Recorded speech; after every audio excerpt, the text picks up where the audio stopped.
what is going on with Arizona? What is happening?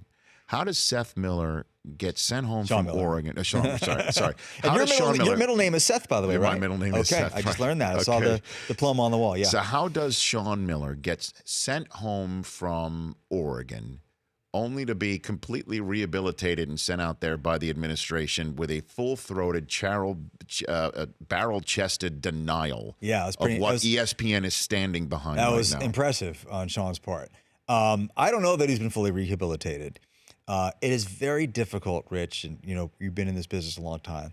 It's really difficult to get good, hard information right now. Everything is under seal. The feds dropped all these claims early on. Here's what we have. And then everything's kind of been under seal behind closed doors. We've had a couple of media leaks. There's some indication on the reporting from this. So this ESPN report drops on Saturday morning, and they're playing that night. I mean, it was a bombshell report.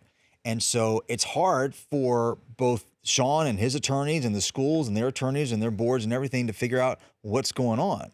DeAndre Ayton was the player, his freshman, who's going to be the number one pick in the draft, who's the one that mentioned the story. There's some indication in the reporting that if Sean was on a wiretap saying these things, that he may have been talking about a different player other than DeAndre Ayton. So everyone's like, well, why is Ayton playing but Miller's not coaching? Right. So that's possible as well. But the real question is, how does Arizona, the University of Arizona, get the information they need to be able to make this decision? If Sean Miller is saying, it's not true, I didn't do it, I've never paid players, then so I think they were just kind of hitting the pause button and saying, look, let's have him not coach tonight because it's going to be a circus. He's got to talk to the media after the game. Let's get all our ducks in a row.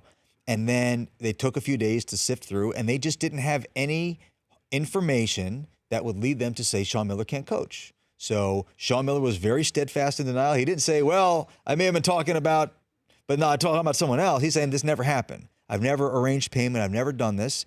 And so he's out there. If we get evidence to the contrary, he's going to have to pay the cost. People say, well, do you believe him? I say, well, I want to believe him. But it's not my job to believe him. It's my job to react to facts. And right now the facts are very, very limited. In this case, Rich, this isn't an NCAA case. This is being prosecuted by the United States Attorney of the Southern District of New York. It's going to take a long time, a year to 2 years, before we really know what's happened here. So all of these predictions about the house is burning down and the college basketball apocalypse is coming, it's going to be a while before we really know what's going on. The Rich Eisen Show, weekdays at noon Eastern on Audience.